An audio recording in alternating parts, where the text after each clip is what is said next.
شام میں تھوڑا کھڑکی کھولے, تھوڑی وینٹیلیشن سامنے, ٹھنڈی ہوا شام میں چلتی ہے. آپ وہ کھڑکی اس دروازے کو کھول دیں, دروازہ کھلا ہوا تھا صبح سے, کھڑکی کھولی ہوئی تھی, دروازہ کھلا ہوا تھا.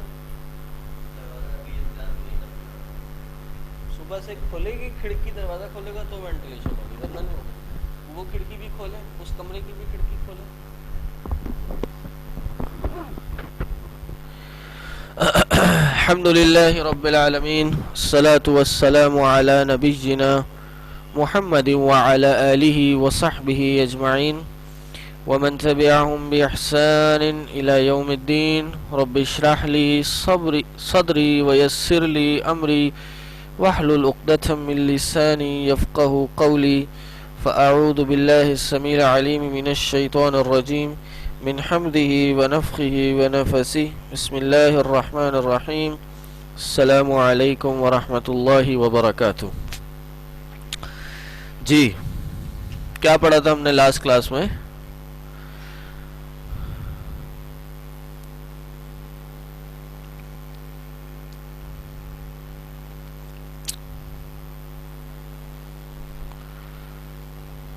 ہاں جی, الہام اور کشف کا فرق, مراتب الوحی, یہ ہم نے پڑھے تھے. مطلو غیر مطلو, وہی مطلو کیا ہوتی ہے اور وہی غیر مطلو کیا ہوتی ہے, یہ ہم نے پڑھا تھا. ٹھیک, آج ہم 2-3 اور اچھے انٹرسٹنگ سے ٹاپکس پڑھیں گے. سب سے پہلا ٹاپک یہ ہے کہ قرآن اور حدیث قدسی میں کیا فرق ہے. قرآن اور حدیث قدسی میں کیا فرق ہے. نمبر 1 یہ پڑھیں گے آج ہم. دوسرا, قرآن کے نزول کا کیا مطلب ہے, اور قرآن کا نزول جو ہے وہ کتنے سٹیپس میں ہوا, کیا سٹیپس ہیں قرآن کے نزول کے, مراحل نزول. اچھا جی, اور اس کے بعد ہم پڑھیں گے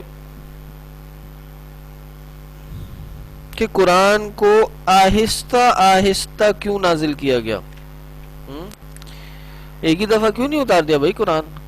ایسے ہی قرآن اتار دیتے, پوری کتاب کی شکل میں دے دیتے, تو ہمارے پاس جیسے قرآن ہے وہی مل جاتا ہمیں. تو اس کو آہستہ آہستہ کیوں نکالا گیا. اور تیسرا ٹاپک مجھے پتہ نہیں ہم پورا کر سکیں گے یا نہیں, لیکن یہ ہے کہ جی آیتوں کا سبب نزول, کیوں آیتیں نازل کی گئیں اور ان کے فوائد. اور ایک آیت کے کئی سبب نزول کیوں ہوتے ہیں, ایک آیت کے ایک سے زیادہ سبب نزول کیا ہوتے ہیں. ٹھیک, تو دیکھتے ہیں انشاءاللہ ہم کیا کیا کور کر سکتے ہیں. نمبر 1, حدیث قدسی اور قرآن میں کیا فرق ہے. لیکن بہت سو کو نہیں پتا ہوگا حدیث قدسی ہوتی کیا ہے اور اس کے کیا معنی ہوتے ہیں. تو سب سے پہلے تو ہم دیکھتے ہیں قرآن کی تعریف کیا ہے. ہم نے قرآن کی تعریف پڑھی تھی. تو قرآن کی تعریف کیا ہے کہ وہ اللہ کا کلام جو اللہ کے نبی صلی اللہ علیہ وسلم پر نازل کیا گیا اور جس کی تلاوت کرنا عبادت قرار دیا گیا, وہ کیا ہے, وہ قرآن ہے. اب اس کے مقابلے میں حدیث کیا ہے جی. حدیث کیا ہے؟ حدیث ہے وہ چیز جس کی نسبت نبی صلی اللہ علیہ وسلم کی طرف کی گئی ہو, وہ چیز جس کی نسبت نبی صلی اللہ علیہ وسلم کی طرف کی گئی ہو, من قول او فعل او تقریر او صفت, چاہے وہ قول ہو, کوئی بات نبی صلی اللہ علیہ وسلم کی طرف نسبت کی جائے, چاہے وہ فعل ہو, کوئی فعل ہو, یا پھر کوئی تقریر, کوئی بات نبی صلی اللہ علیہ وسلم کے سامنے کی گئی اور نبی صلی اللہ علیہ وسلم اس پہ خاموش رہے, یہ بھی حدیث کہلاتی ہے. اور تیسری او صفت, یا پھر نبی علیہ السلام کی کوئی صفت کہ نبی صلی اللہ علیہ وسلم ایسے کیا کرتے تھے, یا نبی صلی اللہ علیہ وسلم معذرت صفت نبی صلی اللہ علیہ وسلم کا جسم مبارک ایسے تھا، بال مبارک ایسے تھے، یہ نبی صلی اللہ علیہ وسلم کے اوصاف. نبی صلی اللہ علیہ وسلم دھیما بولا کرتے تھے، نبی صلی اللہ علیہ وسلم ٹھہر ٹھہر کے بولا کرتے تھے. ٹھیک ہے، تو یہ ہے حدیث. اور حدیث قدسی کیا ہے؟ حدیث قدسی وہ ہے کہ جو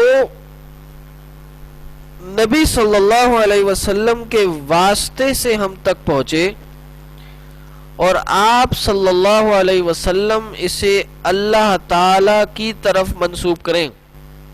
وہ جو نبی صلی اللہ علیہ وسلم کے واسطے سے پہنچے اور وہ آپ صلی اللہ علیہ وسلم اللہ تعالی کی طرف منسوب کریں، جیسے کہ اللہ کے نبی صلی اللہ علیہ وسلم کسی حدیث میں فرمائے کہ قال اللہ عز وجل، یقول اللہ تبارک و تعالی. یہ سارے یہ جو مثال ہے یہ کس کی مثال ہے؟ یہ حدیث قدسی کی مثال ہے، یہ تعریف ہے کہ یہ حدیث قدسی جس میں نبی صلی اللہ علیہ وسلم کہیں کہ اللہ تبارک و تعالی فرماتا ہے. ٹھیک، یا ایک منٹ بریک کیجئے، ہم اپنی کلاس ذرا شفٹ کر رہے ہیں، یہاں تھوڑا سا ایشو آج، تو ایک منٹ رکیے گا.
اپنی پوری چوڑائی کو نا 20 سے 2 کر کے بھجواتا ہوں، یہ پوری چوڑائی بھجوا دیتا ہوں، خود 20 سے 2 کر لیں، پھر آپ دیکھ لیں گے کیا ہے، کس طرح سے کرنا ہے، وہ کس طرح سے کرنا ہے.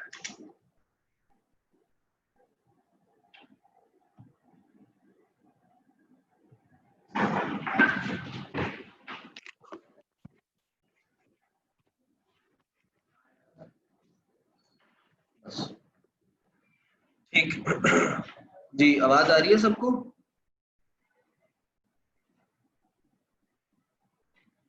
چلے، تو ایک ہے قرآن، ایک ہے حدیث، اور ایک ہے حدیث قدسی. تینوں میں فرق آپ سب کو امید ہے سمجھ آ گیا ہوگا کہ قرآن، حدیث اور حدیث قدسی میں کیا فرق ہے. اچھا جی، اب سوال یہ ہے،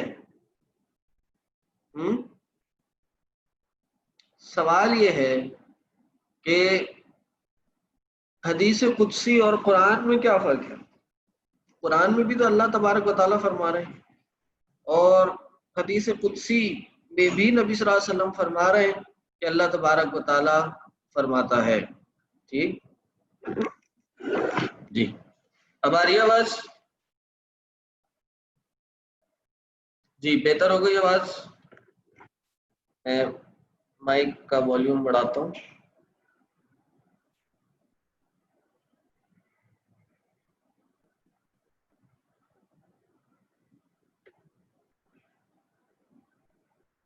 جی، آ رہی ہے آواز؟ اب کیسی ہے آواز؟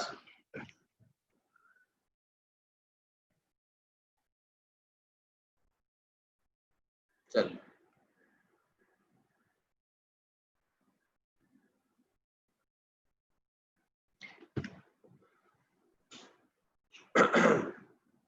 تو حدیث قدسی اور قرآن میں کیا فرق ہے؟ نمبر 1، قرآن میں الفاظ اور معانی دونوں اللہ تعالی کی طرف سے ہوتے ہیں. قرآن شریف میں یا قرآن کے الفاظ اور معانی دونوں اللہ تبارک و تعالی کی طرف سے ہوتے ہیں، اور حدیث قدسی کے معنی اللہ کی طرف سے ہوتے ہیں اور الفاظ رسول اللہ صلی اللہ علیہ وسلم کے ہوتے ہیں۔ ٹھیک، پہلا فرق تو یہ ہوا کہ قرآن کے الفاظ بھی اور معانی بھی دونوں اللہ تعالیٰ کی طرف سے ہوتے ہیں۔ حدیث قدسی میں الفاظ اللہ کے نبی صلی اللہ علیہ وسلم کے ہوتے ہیں، جبکہ معانی اللہ تعالیٰ کی طرف سے ہوتے ہیں۔ جی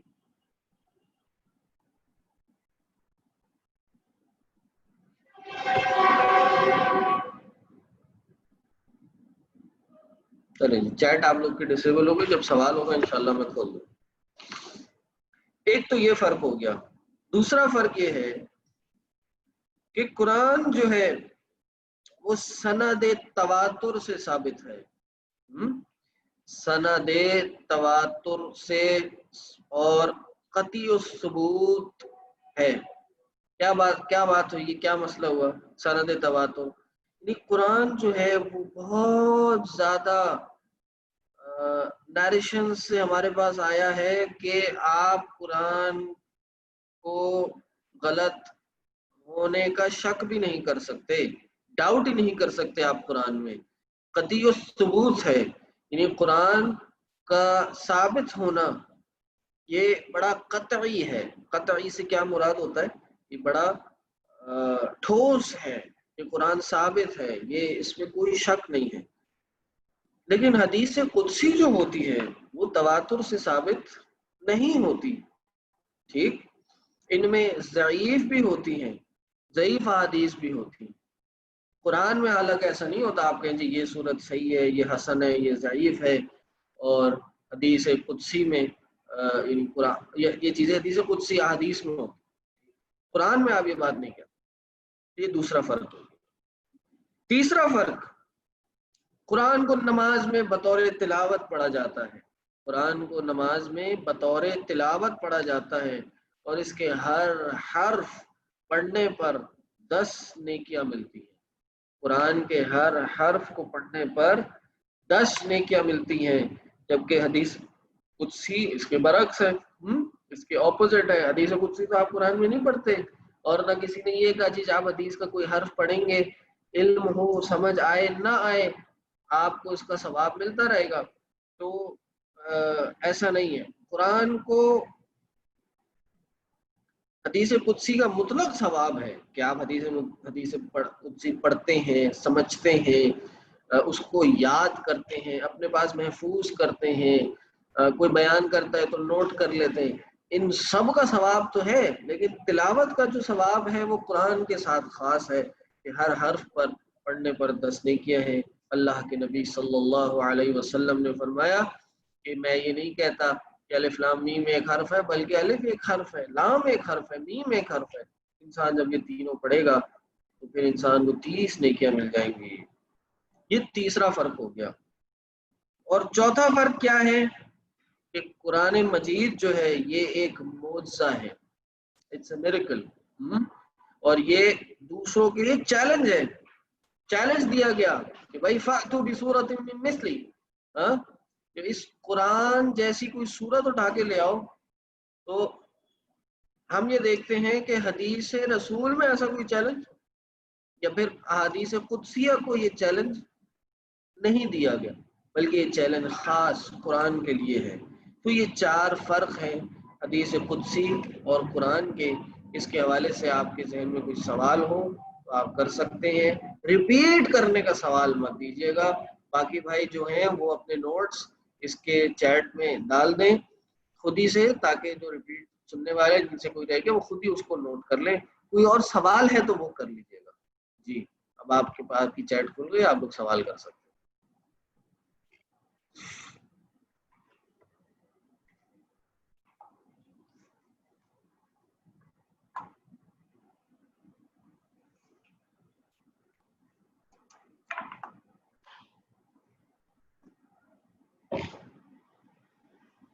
صحیح ستہ میں احادیث قدسی ہوتی ہیں، بے تحاشا ہوتی ہیں، بہت ساری ہیں۔ حدیث میں کوئی ریفرنس ہے کہ حدیث کو یاد کرنے کا ثواب ہے؟ بالکل ہے۔ اللہ کے نبی صلی اللہ علیہ وسلم نے فرمایا نَضَّرَ اللَّهُ امْرَأً من سمع مقالتی ثم حفظها، ایک حدیث میں آتا ہے ووعاها ثم اداها كما سمع. اللہ کے نبی صلی اللہ علیہ وسلم نے فرمایا کہ اللہ تر و تازہ رکھے اس شخص کے چہرے کو کہ جو میری حدیث کو، میری بات چیت کو سنتا ہے اور اس کو حفظ کرتا ہے، اس کو یاد کرتا ہے. ایک حدیث میں وَوَعَاهَا، یعنی حفظ کرنے کے بعد اس کے فہم کو، اس کے معنی کو بھی سمجھتا ہے اور پھر اس کو دوسروں تک اسی طرح پہنچاتا ہے جس طرح اس نے سنا. اللہ ایسے بندے کے چہرے کو تر و تازہ رکھے. تو یہ ثواب ہے. یہاں میں نے بھی ایک سوال پڑھا تھا کہ حدیث قدسی پر کیسے شک کیا جا سکتا ہے. حدیث قدسی اگر صحیح سند سے ثابت ہو جائے تو پھر شک نہیں کیا جاتا، لیکن آپ حدیث قدسی اور احادیث پہ یہ بحث کرتے ہیں، یہ ایک چھان پھٹک ہوتی ہے، یہ پوری ایک سائنس ہے کہ کون سی حدیث صحیح سند سے آئی ہے، کون سی حدیث صحیح سند سے نہیں آئی. بعض اوقات احادیث گڑی ہوتی ہے، من گھڑت ہوتی ہیں، موضوع احادیث بھی ہوتی ہیں، لیکن یہ سارے معاملات آپ قرآن میں نہیں کرتے. تو ایسا نہیں ہے کہ آپ حدیث قدسی پہ شک کر رہے ہیں، نہیں، بلکہ حدیث قدسی کی اوتھینٹسٹی پہ شک کیا جاتا ہے جب تک اس کی اوتھینٹسٹی ثابت نہ ہو، وہ پروف نہ ہو جائے. ونس اٹ از پروف، ایک دفعہ وہ پروف ہو جائے پھر وہ آپ کیا کہتے ہیں، پھر آپ پہ شک کرنے کی کوئی گنجائش نہیں ہوتی. ٹھیک ہے جی.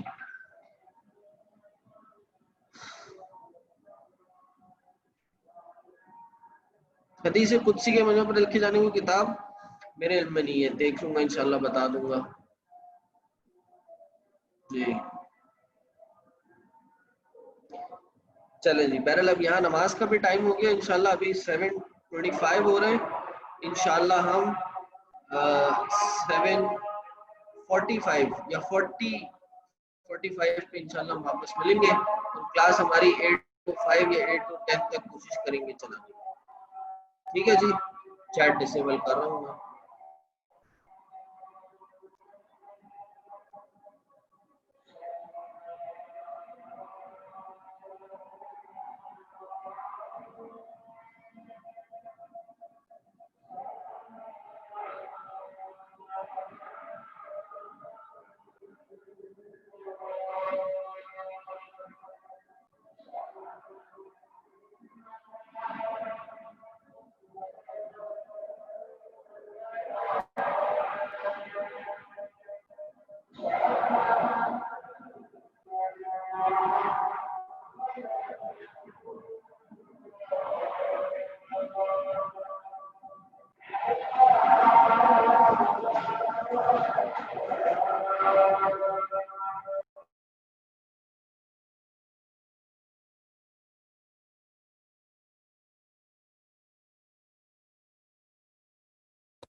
الحمد لله رب العالمين وأصلي وأسلم على من بعث رحمة للعالمين وعلى آله وصحبه أجمعين ومن تبعهم بإحسان إلى يوم الدين. رب اشرح لي صدري ويسر لي أمري واحلل عقدة من لساني يفقهوا قولي. فأعوذ بالله السميع العليم من الشيطان الرجيم من حمده ونفخه ونفثه. بسم الله الرحمن الرحيم. جی نماز سے پہلے ہم حدیث قدسی اور قرآن میں جو فرق ہے اس کو پڑھ رہے تھے، اور اب جو ہمارا سوال ہے وہ یہ ہے کہ نزول کے کیا معنی ہیں. نزول کیا ہوتا ہے؟ یہاں کسی نے سوال کیا ہے ضعیف کا کیا مطلب ہے. ضعیف کے لغوی معنی ہوتے ہیں ویک. ضعیف ویک کو کہتے ہیں ہم اردو میں، عربی میں بھی جو کمزور کوئی چیز ہوتی ہے اس کو ضعیف بولا جاتا ہے. بوڑھوں کو ضعیف بولتے ہیں، کیوں؟ کیونکہ وہ کمزور ہوتے ہیں. حدیث کو ضعیف اس لیے کہا جاتا ہے کیونکہ وہ، یعنی کچھ احادیث کو ضعیف اس لیے کہا جاتا ہے کیونکہ ان کی چین آف نریشن ویک ہوتی ہے، تو وہ اوتھینٹک نہیں ہوتی. جس حدیث کو بھی آپ ضعیف کہہ دیں تو اس کو ماننا یعنی اس پہ عمل نہیں کیا جاتا کیونکہ وہ ضعیف ہوتی ہے. صحیح. یہ انشاءاللہ پوری سائنس آف حدیث ہے، یا آپ نے حدیث کی کلاس میں بھی کچھ نہ کچھ پڑھی ہوں گی. پھر انشاءاللہ آنے والے سالوں میں یعنی اگلے سال ہی آپ کا ایک پورا کورس ہوگا جو اصول حدیث کے نام سے ہوگا، جس میں حدیث کے صحیح ضعیف ہونے کی جو ریزنز ہیں وہ آپ سب کو انشاءاللہ پڑھائی جائیں گی. جی اچھا جی. یہاں پہ آواز صحیح آ رہی ہے آپ لوگ کو؟ چیٹ اوپن کر دی میں نے، آواز صحیح آ رہی ہے؟ بتا دیجیے ذرا. ٹھیک ہے جی. چلیے واپس چیٹ بند ہو رہی ہے. اچھا جی. نزول کیا ہے؟ نزول کا کیا معنی ہے؟ اور نزول قرآن کے مختلف مراحل کیا ہیں؟ سٹیجز آف نزول. نمبر 1، نزول کیا ہے؟ نزول کے کئی معنی ہوتے ہیں. ایک معنی ہوتا ہے جگہ پکڑنا، کسی بھی جگہ پر مقام کو تھام لینا، پکڑ لینا، اس پہ پڑاؤ ڈالنا، اس کو نزول کہا جاتا ہے. اس کی مثالیں بھی قرآن میں ہے، وقت کا میں نہیں دینا چاہ رہا. دوسرا ہے اوپر سے نیچے اترنا. اوپر سے نیچے اترنا. اللہ قرآن میں فرماتا ہے وَأَنزَلْنَا مِنَ السَّمَاءِ مَاءً، ہم نے آسمان سے پانی نازل کیا، یعنی آسمان سے ہم نے پانی اتارا. تو یہ نزول کیا. ٹھیک، یعنی پانی نے نزول کیا. صحیح صحیح. اچھا، اب سوال یہ ہے کہ نزول قرآن کے مراحل کیا ہیں، قرآن کے نزول کے سٹیپس. تو یہ بات سمجھ لیجئے، قرآن کے نزول کے 3 مراحل، 3 سٹیپس میں قرآن ہمارے پاس جیسے سامنے ہے ایسے نازل ہو کے آیا. یا پھر قرآن کے 3 نزول ہیں، اور اس کے بعد یہ جو ایک فارم ہے ہمارے سامنے قرآن کی، مصحف کی، یہ پھر اس نے وہ فارم اختیار کی.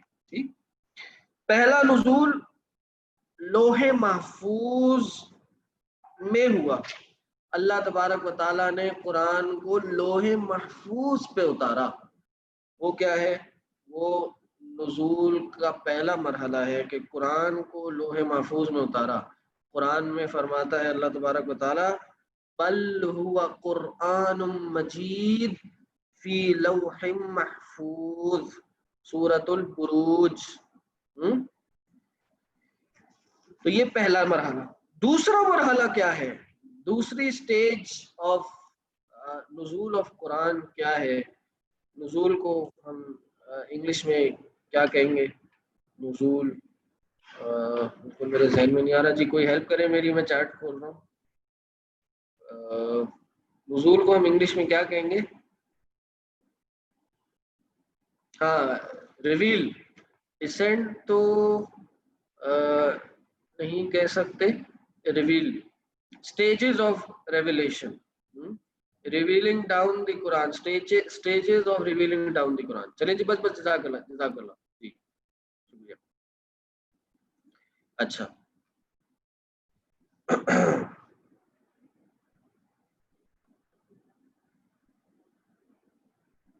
پہلا نزول لوح محفوظ میں اتارنا. دوسرا کیا ہے؟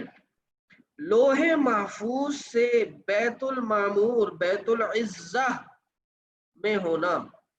یہ قرآن کی دوسری سٹیج ہے، اور یہی قرآن میں آیا انا انزلناہ فی لیلۃ مبارکہ، ہم نے اس قرآن کو بابرکت رات میں، برکت والی رات میں نازل کیا ہے. انا انزلناہ فی لیلۃ مبارکۃ. دوسرا ہے انا انزلناہ فی لیلۃ القدر، ہاں فی لیلۃ القدر، یعنی ایک دفعہ میں قرآن لوح محفوظ سے بیت المعمور پہ نازل کیا گیا، اور یہ لیلۃ القدر میں ہوا، اور اس کو لیلۃ مبارکہ بھی کہا. اور یہ پورا کا پورا قرآن یک بار کی ان ون گو بیت المعمور پہ نازل ہوا. شہر رمضان الذی انزل فیہ القرآن، رمضان کا مہینہ وہ ہے جس میں قرآن نازل کیا گیا. ٹھیک، یہ قرآن کا دوسرا مرحلہ ہے. اچھا یہاں یہ بات غور کیجئے کہ ان آیتوں میں جب ہم کہہ رہے ہیں کہ ایک دفعہ قرآن بیت المعمور پہ نازل ہوا تو اللہ تعالیٰ نے قرآن میں جو نزول کا سے ریلیٹڈ ورڈ یوز کیا وہ کیا تھا؟ انزلنا، ہم نے اتارا، ٹھیک، ہم نے اتارا۔ اچھا اسی طرح قرآن میں ایک اور آیت میں آتا ہے نزلنا، ایک ہے انزلنا ایک ہے نزلنا، ہے دونوں روٹ ورڈ نون زال لام، نزول سے ہی روٹ ورڈ نزول ہی ہے، ٹھیک؟ یا نزل ہی روٹ ورڈ ہے، صحیح، لیکن دونوں کے معنی فرق ہیں۔ جب انزلنا کہا تو اس کا معنی یہ ہے کہ جی ایک دفعہ یک بارگی ون گو میں قرآن نازل ہوا، یک بار کی ون گو میں نازل ہوا، ٹھیک۔ اور جب نزلنا کہا تو اس سے مراد یہ تھی کہ آہستہ آہستہ نازل ہوا۔ تو جب قرآن کو ایک دفعہ بیت المعمور میں نازل کرنے کا لفظ استعمال کیا گیا، یعنی جب بات کی گئی تو لفظ انزلنا کا استعمال کیا، اور جب آہستہ آہستہ نبی علیہ السلام تک پہنچانے کی بات کی گئی تو وہ نزلنا کا ورڈ کہا گیا۔ جیسے تیسرا مرحلہ جو ہے ہمارا وہ کیا ہے کہ بیت العزہ بیت المعمور سے نبی علیہ السلام کے دل پر آہستہ آہستہ حسب ضرورت، according to the need, according to the necessity، آہستہ آہستہ نبی صلی اللہ علیہ وسلم پر قرآن نازل کیا گیا۔ اور اس کو قرآن نے کیسے بیان کیا؟ جیسے میں نے آپ کو بتایا نزلنا کا ورڈ استعمال ہوا، اور کیا فرمایا؟ وَقُرْآنًا فَرَقْنَاهُ لِتَقْرَأَهُ عَلَى النَّاسِ عَلَى مُكْثٍ وَنَزَّلْنَاهُ تَنزِيلًا۔ اور یہ سورہ بنی اسرائیل کی آیت ہے، آیت نمبر 106۔ اور قرآن کریم کو ہم نے متفرق طور پر، ہم نے قرآن کریم کو متفرق طور پر in bits and pieces طور پر اس لیے اتارا تاکہ آپ اسے لتقرأہ لوگوں کے سامنے ٹھہر ٹھہر کر تلاوت کریں، لتقرأہ علی الناس علی مکث، ٹھہر ٹھہر کر آپ تلاوت کریں، ونزلناہ تنزیلا، اور ہم نے اس کو تھوڑا تھوڑا کر کے نازل فرمایا۔ ہاں تو نزلناہ تنزیلا، یہ جو تنزیل کا لغوی معنی ہے یہی معنی یہاں بھی اسی معنی میں استعمال ہوا۔ تو تیسرے مرحلے میں قرآن کتنے سالوں میں نازل ہوا؟ یہ تقریباً 22 سال 9 مہینے اور 9 دن میں قرآن نازل ہوا۔ کتنے؟ 22 years 9 months and 9 days، یہ پورے قرآن کی نزول کی مدت ہے۔ راؤنڈ آف کر کے اس کو 23 سال کہا جاتا ہے کہ قرآن پورا کا پورا 23 سالوں میں نبی صلی اللہ علیہ وسلم پر نازل ہوا۔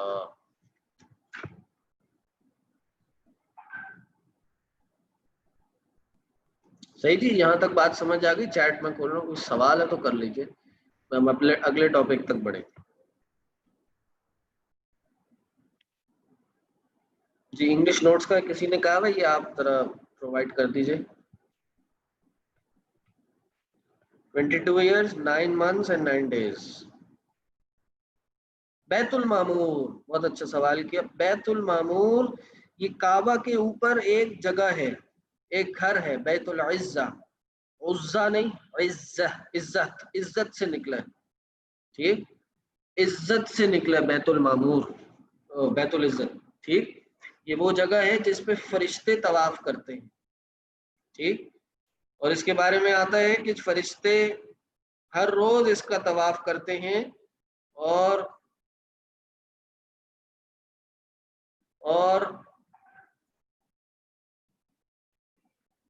جو فرشتہ آج تک جس نے ایک دفعہ اس بیت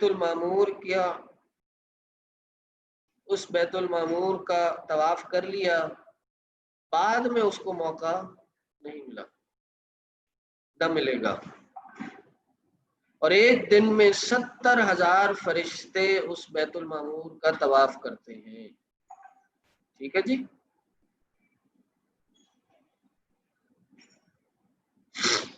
چلے جی آخری پڑھ لیتے ہیں ہم تاکہ ہم جلدی جلدی اپنے نوٹس پورے کریں. جی بیت المعمور کعبہ کے اوپر ہے،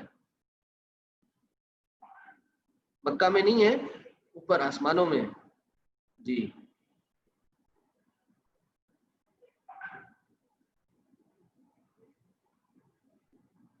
قرآن بیت العزہ میں نازل ہوا، اس کی کیا دلیل ہے؟ یہ آپ نے اچھا سوال کیا. یہ انشاءاللہ اس کی دلیل آپ کو حدیث سے آپ کو انشاءاللہ اگلی کلاس میں لا دیں گے.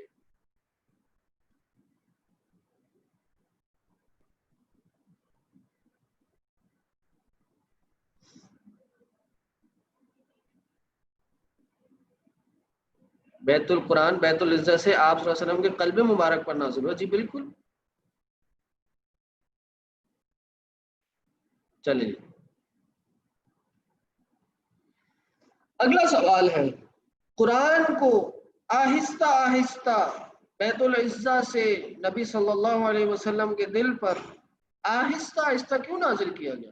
23 سال کیوں لگا دیے پورے قرآن کو نازل کرنے میں، جبکہ ایک دفعہ ہی نازل کرنا ممکن تھا؟ کتاب ہی بنا لی نا، کتاب ایسی تھما دیتے، ایسی دے دی جاتی. 23 سال 23 ایئرس کا پیریڈ یہ کیوں لگ گئے؟ آج یہاں بہت سے بیٹھے ہوئے اسٹوڈنٹ جو بات سن رہے ہیں ان کی عمر ہی 23 سال ہوگی. تو 23 سال قرآن کو نازل کرنے میں لگ گئے. تو اس کی بھی بہت سی حکمتیں ہیں، بہت سی وجوہات ہیں. تو نمبر 1 تثبیت قلب. اللہ کے نبی صلی اللہ علیہ وسلم کے دل کو پختہ کرنے کے لیے، دل کو مضبوط کرنے کے لیے، strengthening نبی علیہ السلام ہارٹ،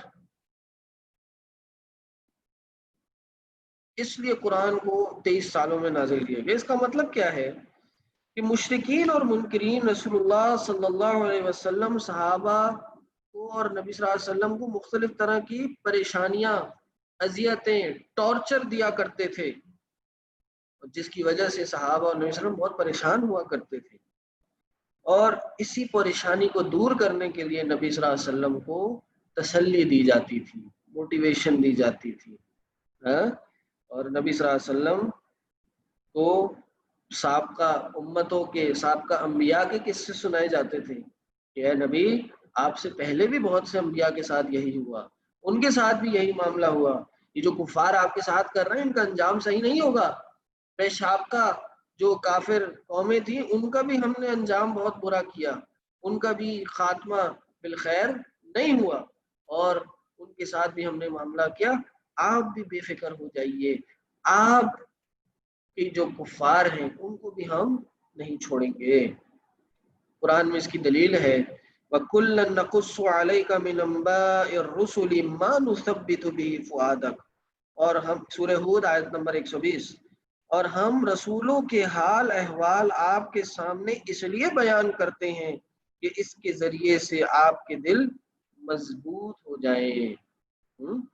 ہم پرانے قصے اس لیے بیان کرتے ہیں تاکہ اس سے آپ کے دل مضبوط ہو جائیں. تو پہلی وجہ کیا تھی؟ نبی علیہ السلام کو موٹیویٹ کرنا، ان کے دل کو. Motivate is not the right word, جو قرآن کی اصطلاح ہے ہم اسی کو استعمال کریں گے. تثبیت قلب، تا سا با یا تا، تثبیت ثابت سے نکلا، تثبیت قلب، وہی ہم ورڈ یوز کرتے ہیں. کوئی ورڈ غیر مناسب نہ ہو جائے کہ ہم کہیں کہ نبی صلی اللہ علیہ وسلم موٹیویٹڈ نہیں رہتے تھے، معاذ اللہ، ایسا معنی بھی کوئی لے سکتا ہے. جو قرآن نے استعمال کی ہم بھی وہ استعمال کریں، اور یہ ہر جگہ ہمیں ایسا ہی معاملہ کرنا چاہیے. جو شرعی اصطلاح جس کے بارے میں کوشش کی جائے زیادہ سے زیادہ وہ استعمال کی جائے. تو یہ پہلی وجہ. دوسری وجہ قرآن آہستہ آہستہ کیوں نازل کیا گیا؟ رد اعتراضات، refuting the objections of مشرکین. اپوزیشن کو کہ اعتراضات سوالات کا رد کرنا، ان کا جواب دینا. وہ نئے نئے اعتراضات نئے نئے سوالات لے کے آتے تھے، ان کا جواب بھی تو دینا ہوتا تھا. ہاں تو ایک دم ہی سارے سوال نہیں آتے تھے، آہستہ آہستہ سوال آتے تھے، اسی کے حساب سے قرآن نازل ہوتا اور ان کو جواب دے دیا جاتا تھا. تو یہ دوسری وجہ تھی کہ قرآن کو آہستہ آہستہ نازل کیا گیا. اس کی 2 سے 3 وجوہات، بلکہ 2 وجوہات اور ہیں، وہ انشاءاللہ ہم اپنی نیکسٹ کلاس میں ڈسکس کریں گے. یہاں ہماری کلاس کا ٹائم ختم ہو گیا ہے. آپ لوگ کوئی سوال کرنا چاہیں تو کر سکتے ہیں.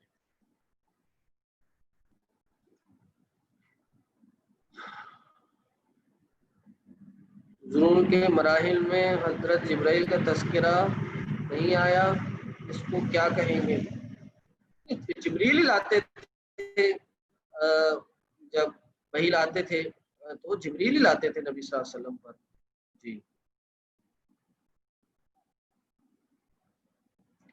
تثبیت قلب بھی پورا میں نے سمجھایا. تثبیت قلب کیا ہے؟ سورہ ہود کا آیت نمبر کتنا بتایا آپ نے؟ 160 120. سورہ ہود آیت number 120. By Quran reveal step by step, یہی ٹاپک تھا ہمارا. جی چلیں جی، آپ لوگ جا کے نماز پڑھ لیجئے. ویسے بھی کلاس کا ٹائم ختم ہو گیا.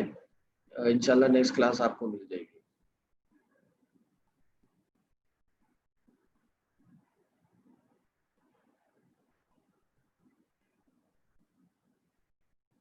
جی پہلا پوائنٹ یہ ہے کہ نبی صلی اللہ علیہ وسلم، آپ اپنے الفاظ میں چلے سمجھ لیں، نبی صلی اللہ علیہ وسلم کے دل کو، نبی صلی اللہ علیہ وسلم کو مضبوط کرنا. اپنی زبان میں یہ سمجھے جی موٹیویٹ کرنا. ٹھیک، جو کفار پریشانیاں تکلیفیں دیتے تھے مسلمانوں کو، مشرکین تکلیفیں دیا کرتے تھے، اور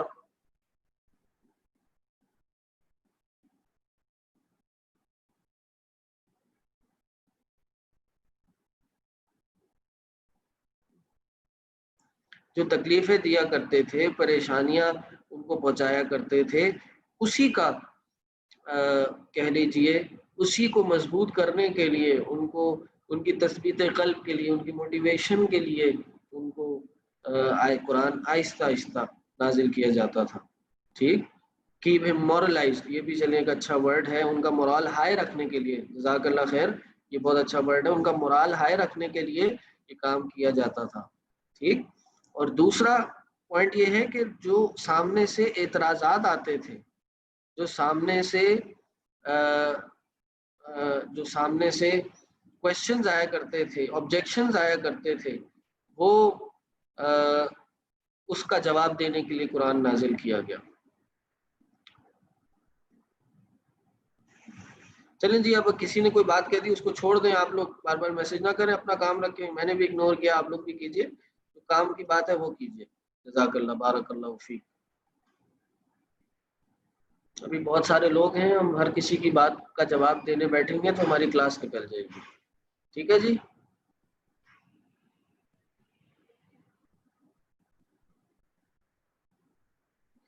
چلیں جی، سبحانک اللہم و بحمدک، اشہد ان لا الہ الا انت، استغفرک و اتوب الیک. السلام علیکم ورحمۃ اللہ وبرکاتہ.